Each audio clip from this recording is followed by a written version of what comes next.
Kisah menakjubkan semut pemotong daun. Makhluk kecil yang menciptakan peradaban tersembunyi di bawah tanah. Di hutan tropis yang sibuk.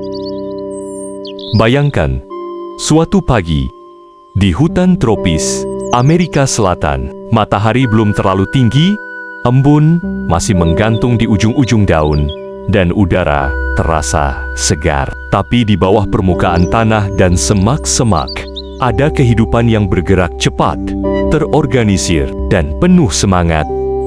Itulah dunia semut pemotong daun, makhluk kecil yang diam-diam melakukan sesuatu yang luar biasa, bercocok tanam. Ya, kamu tidak salah dengar. Semut-semut ini adalah petani. Mereka tidak hanya memotong daun dan membawanya pulang, tapi juga menggunakannya untuk menumbuhkan jamur yang akan mereka konsumsi. Dalam ukuran serangga, ini adalah keajaiban. Bahkan dalam dunia manusia, ini bisa disebut peradaban kecil versi bawah tanah. Siapa mereka? Semut pemotong daun berasal dari dua genus utama, Atta dan Acromyrmex. Mereka hidup di Amerika Tengah dan Selatan, terutama di hutan-hutan tropis yang lembab. Mereka tinggal dalam koloni besar, sangat besar.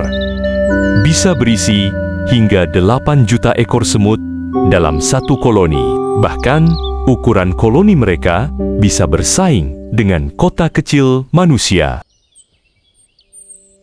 Setiap semut dalam koloni ini memiliki tugas khusus, dan tidak ada yang menganggur.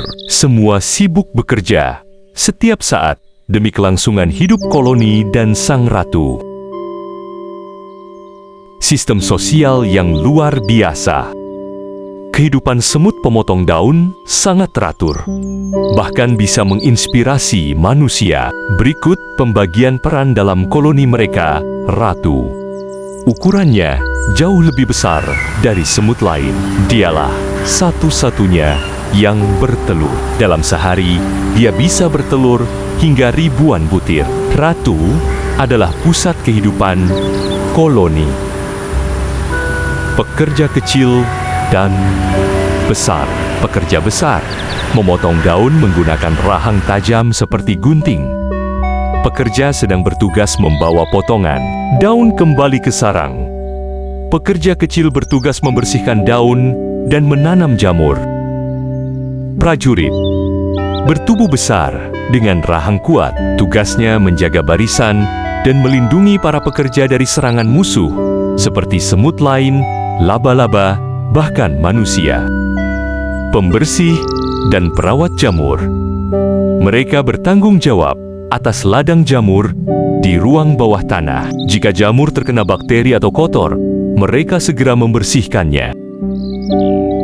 Semua bekerja tanpa pemimpin formal, tapi tetap berjalan sangat terkoordinasi. Sistem ini murni berdasarkan insting, feromon, dan komunikasi kimia. Apa yang mereka lakukan dengan daun itu?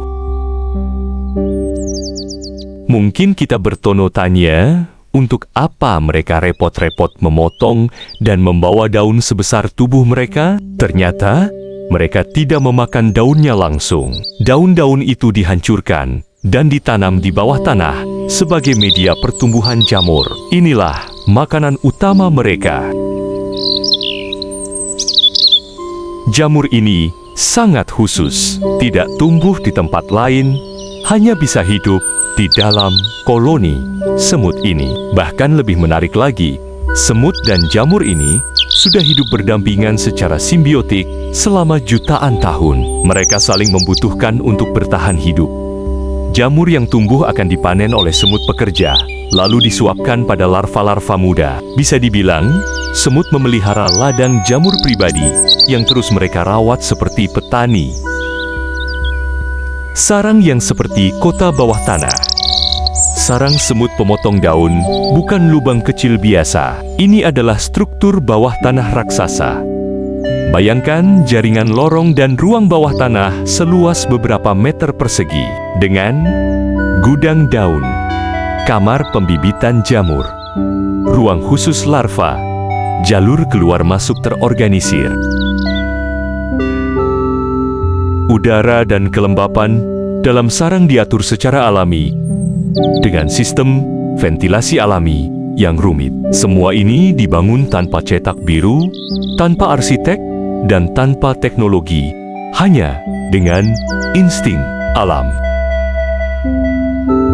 Produktivitas tinggi tanpa bos.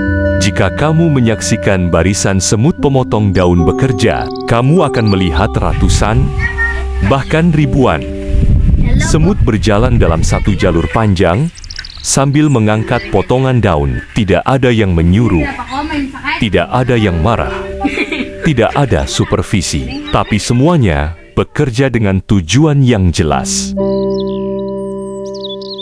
Semut pemotong daun tidak beristirahat seperti manusia. Mereka bekerja siang dan malam secara bergiliran tanpa menyerah.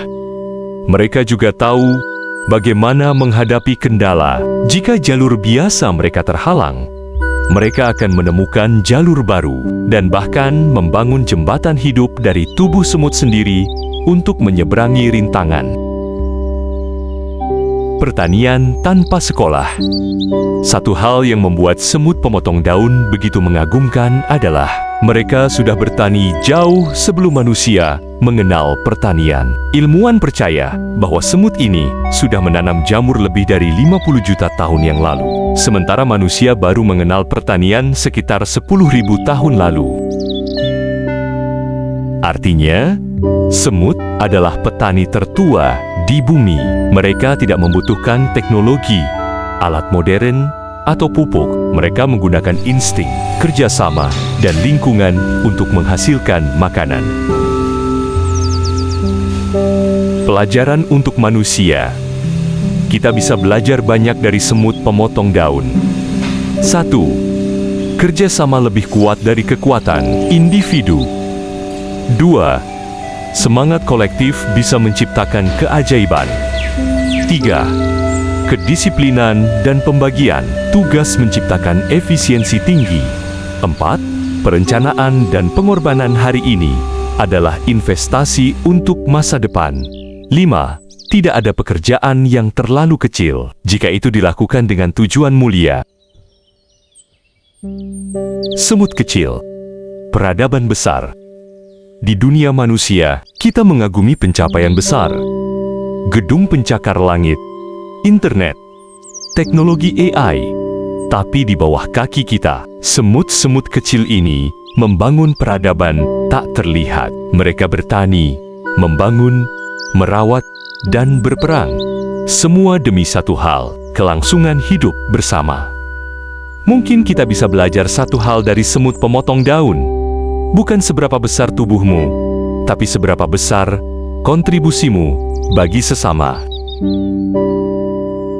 Luar biasa. Ya, bagaimana makhluk kecil seperti semut pemotong daun bisa mengajarkan kita banyak hal tentang kerja keras, kebersamaan, dan ketekunan. Kalau kamu suka belajar hal-hal menarik dari dunia hewan, alam, dan inspirasi kehidupan seperti ini, jangan lupa untuk klik tombol subscribe, nyalakan loncengnya, dan jadi bagian dari perjalanan seru kita selanjutnya. Setiap minggu, kami akan membawakan cerita-cerita luar biasa dari makhluk-makhluk sederhana yang sering terlupakan, tapi menyimpan pelajaran yang sangat dalam. Sampai jumpa di video berikutnya. Karena dari yang kecil, kita bisa belajar hal yang besar.